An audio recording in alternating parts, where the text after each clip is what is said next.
Okay, hello, welcome to this section. In this section, we're going to create a to-do app.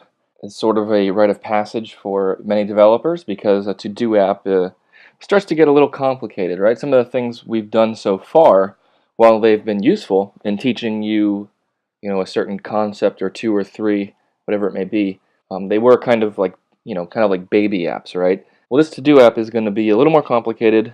It's certainly going to be very functional. And it's something you can even, put on your phone and use on a day-to-day basis. So we're going to build out a basic to-do app. With it, you're going to create a table view for the app itself. You're going to be able to add items with the push of a button. You'll be able to delete them with a swipe.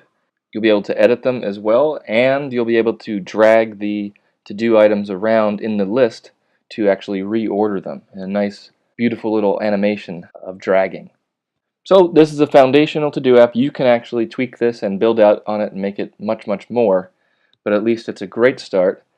And if you follow through with this section of the course and you understand this app, then I think it's truly the case that you can really, begin to call yourself an iOS developer.